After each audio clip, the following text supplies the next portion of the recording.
1000 مہینوں سے بھی افضل ہے۔ نبی اکرم صلی اللہ علیہ وآلہ وسلم کے غلاموں، نبی پاک علیہ السلام نے ارشاد فرمایا ایسا مہینہ تشریف لا رہا ہے کہ اللہ تعالیٰ نے اس کے روزوں کو تمہارے اوپر فرض فرمایا ہے، اور رات کے قیام کو اللہ تعالیٰ نے تمہارے لیے نفل بنا دیا ہے۔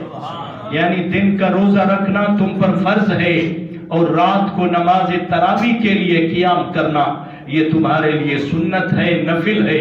نبی پاک علیہ السلام کے غلاموں، میرے آقا نے ارشاد فرمایا ایسا مہینہ تم پر سایہ فگن ہونے والا ہے کہ اس کے اندر جو آدمی ثواب کی نیت سے نفل نماز ادا کرے گا گویا کہ اس نے دوسرے مہینے میں فرض ادا کیا ہے، اور جو اس رمضان المبارک میں فرض نماز ادا کرے گا گویا کہ اس نے دوسرے مہینوں میں 70 فرض ادا کیے۔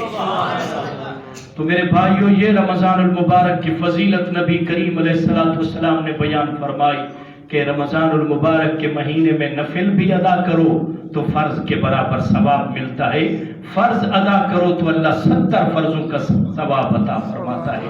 نبی اکرم صلی اللہ علیہ وآلہ وسلم نے مزید اس کی خیر و برکات کو بیان کیا۔ ارشاد فرمایا ہوا شہر صبر، ارشاد فرمایا کہ وہ مہینہ صبر والا مہینہ ہے۔ نبی پاک کے غلاموں، والصبر ثوابہ الجنہ، نبی پاک نے ارشاد فرمایا اور صبر کی جزا جنت ہے۔ جو آدمی بھوک برداشت کر کے صبر کرتا ہے، پیاس برداشت کر کے صبر کرتا ہے، نبی پاک علیہ السلام کے غلاموں ارشاد فرمایا اس کو جزا کیا ملتی ہے؟ اللہ رب العالمین اس کو جنت عطا فرما دیتا ہے۔ اور نبی اکرم صلی اللہ علیہ وآلہ وسلم نے ارشاد فرمایا ہوا شہر المواسات، میرے نبی نے ارشاد فرمایا کہ یہ مہینہ ہمدردی والا مہینہ ہے، یہ مہینہ غمخواری کا مہینہ ہے۔ وفیہ یزاد رزق المؤمن، نبی پاک علیہ السلام نے ارشاد فرمایا رمضان المبارک کا مہینہ وہ ہے جس میں مومن کا رزق بڑھا دیا جاتا ہے۔ اللہ تعالیٰ اتنا نعمتیں عطا فرماتا ہے کہ باقی مہینوں میں مومن وہ نعمتیں استعمال نہیں کر پاتا۔ غریب سے غریب آدمی کو بھی اللہ رب العالمین اس مہینے میں اعلیٰ سے اعلیٰ نعمتیں عطا فرما دیتا ہے۔ وَشَهْرٌ يُزَادُ فِيهِ رِزْقُ الْمُؤْمِنِ، نبی پاک علیہ السلام نے ارشاد فرمایا رمضان المبارک کے مہینے میں اللہ تعالیٰ مومن کے رزق میں اضافہ فرما دیتا ہے۔ سرکار دو عالم صلی اللہ علیہ وآلہ وسلم کے غلاموں، میرے آقا نے ارشاد فرمایا من فطر فیہ صائما کان لہ مغفرۃ لذنوبہ وعتقا من النار، نبی پاک علیہ السلام نے ارشاد فرمایا جو رمضان شریف میں کسی روزہ دار کا روزہ افطار کروائے اللہ تعالیٰ اس کو 2 جزا عطا فرماتا ہے۔ کان لہ مغفرۃ لذنوبہ، ایک تو اللہ تعالیٰ اس کے گناہوں کی بخشش فرما دیتا ہے۔ جو کسی مسلمان کا روزہ کھلوا دے، روزہ افطار کروا دے، نبی پاک علیہ السلام نے ارشاد فرمایا اللہ تعالیٰ اس کے گناہوں کو بخش دیتا ہے۔ وَإِتْقًا مِّنَ النَّارِ، نبی پاک علیہ السلام نے ارشاد فرمایا دوسرا اس کو یہ انعام ملتا ہے کہ اس کی گردن دوزخ سے آزاد کر دی جاتی ہے۔ یہ فضیلت ہے روزہ کھلوانے کی۔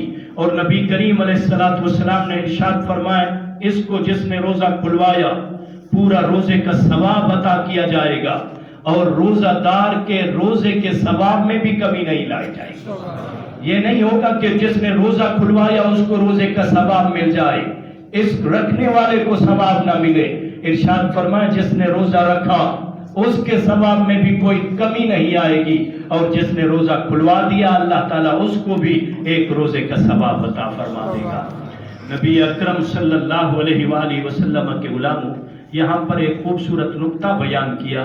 ارشاد فرمایا کہ روزہ کھلوانے پر روزے کا ثواب مل جاتا ہے لیکن روزہ ادا نہیں ہوتا۔ مثلا کوئی آدمی، امیر آدمی مہینے بھر مسلمانوں کے روزے کھلوائے اور کہے کہ مجھے 30 روزوں کا ثواب مل گیا، اب میں بے نیاز ہوں، میں روزہ نہ رکھوں۔ ارشاد فرمایا اس سے آدمی بری و ذمہ نہیں ہو سکتا۔ ارشاد فرمایا روزہ کھلوانے پر تمہیں ثواب تو روزے کا مل جائے گا، لیکن تمہیں روزے خود بھی رکھنے پڑیں گے۔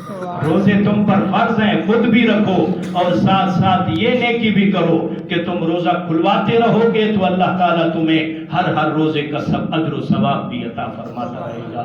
نبی پاک کے غلاموں، جب حضور اکرم صلی اللہ علیہ وآلہ وسلم نے یہ بیان فرمایا تو صحابہ کرام نے عرض کیا رسول اللہ لیس کلنا نجدو، یا رسول اللہ ہم تو اتنا طاقت نہیں پاتے کہ ہم روزہ دار کا روزہ افطار کرائیں، ہم میں سے کچھ غریب لوگ بھی ہیں جو ہم روزے دار کا روزہ کھلوانے کی طاقت نہیں رکھتے۔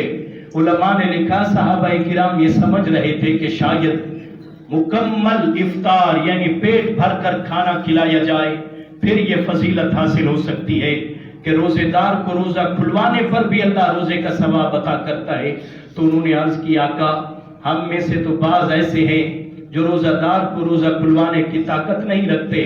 حضور اکرم صلی اللہ علیہ وآلہ وسلم نے ارشاد فرمایا اے میرے غلاموں ایسی بات نہیں، ارشاد فرمایا یہ ثواب اللہ رب العالمین اس کو بھی عطا فرما دے گا جس نے روزہ دار کو ایک کھجور دے دی یا ایک گھونٹ پانی اس کو عطا کر دیا، ایک گھونٹ دودھ اس کو دے دیا، اللہ رب العالمین اتنی خدمت کرنے پر بھی آدمی کو روزے کا ثواب عطا فرماتا۔ اور پھر مزید ارشاد فرمایا کہ من فطر صائما من اشبع صائما، ارشاد فرمایا جو روزہ دار کو پیٹ بھر کر کھانا کھلائے گا، نبی پاک علیہ السلام نے ارشاد فرمایا سقاہ اللہ حوضی، ارشاد فرمایا ایسے انسان کو اللہ تعالیٰ قیامت کے دن میرے حوض کوثر سے سیراب فرمائے۔ لا یظمأ،